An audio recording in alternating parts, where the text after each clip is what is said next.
Reality मैं बता रहा हूँ, सबके बस की बात होती नहीं है कि वो कंसिस्टेंट रह पाए। 2 दिन अच्छे पढ़ेंगे, तीसरे दिन सर हमें डिप्रेशन हो रहा है। तेरे जैसे बोलने वाले लाखों बच्चे होते हैं भाई। डिप्रेशन में भी पढ़ना पड़ेगा।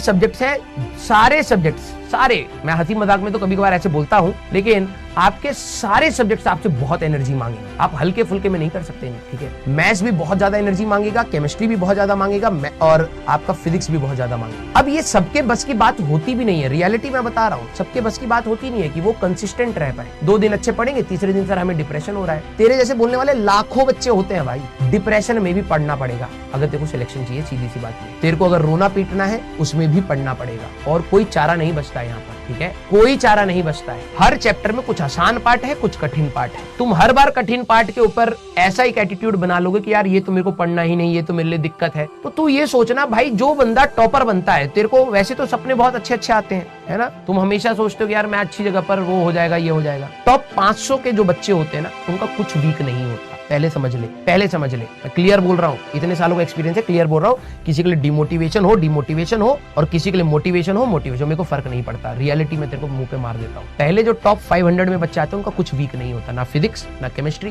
ना मैथ्स, और ना ही उनके कुछ टॉपिक्स वीक होते हैं। उन्होंने सब पढ़ा होता है, सब अच्छे से पढ़ा होता है, सबकी डीप एनालिसिस कर ली होती है, तभी आप टॉप 500 में जाते हैं। 500 से 1000 तक की अगर मैं बात करूं, तो उनके कुछ टॉपिक्स वीक होते हैं। चैप्टर, उनकी फिजिक्स अच्छी होती है, केमिस्ट्री अच्छी होती है, मैथ्स अच्छी होती है। हाँ, उनका पर्सनल इंटरेस्ट अलग होता है, लेकिन बीइंग अ टीचर मैं देखूं तो वो तीनों के सवाल लगा पा रहे होते हैं, और कुछ टॉपिक्स में वो अटकते हैं, तभी वो 500 से 1000 जाते हैं। 1000 से 2-2500 तक वाले बात बताऊं, वो ऐसे बच्चे होते हैं जिनके 2 सब्जेक्ट अच्छे होते हैं, तीसरा सब्जेक्ट वीक होता है। वीक ऐसा भी नहीं कि भाई सिलेक्शन ही नहीं हुआ, ऐसा वीक जैसे फिजिक्स केमिस्ट्री में बहुत अच्छा स्कोर मार रहे हैं, मैथ्स नीचे चली गई, मैथ्स और फिजिक्स में बहुत अच्छा स्कोर मार रहे हैं, केमिस्ट्री नीचे चली गई। और नीचे ऐसी तुम्हारी वाली नीचे नहीं कि भाई 0 ही आ रहे हैं, 10 ही मार्क्स आ रहे हैं, 20 ही मार्क्स आ रहे हैं, नहीं, वो स्कोर कर रहे हैं। मान लो अगर फिजिक्स में उनके 90 मार्क्स आ रहे हैं, मैथ्स में 80 आ रहे हैं, तो केमिस्ट्री में 60 आ रहे होंगे, ऐसा होगा कुछ स्कोर। डिफरेंशिएशन बढ़ जाता है। 2500 से अगर आप आगे जाओगे, तो जो तीसरा सब्जेक्ट होता है वो बिल्कुल कट ऑफ के आसपास होता है। आपको ये बात भी पता, उनके एडवांस में कट ऑफ भी है ना। एक सब्जेक्ट बहुत अच्छा कर लोगे, 2 सब्जेक्ट बहुत अच्छे कर लिए, तीसरे में नहीं हुआ, कुछ नहीं हुआ।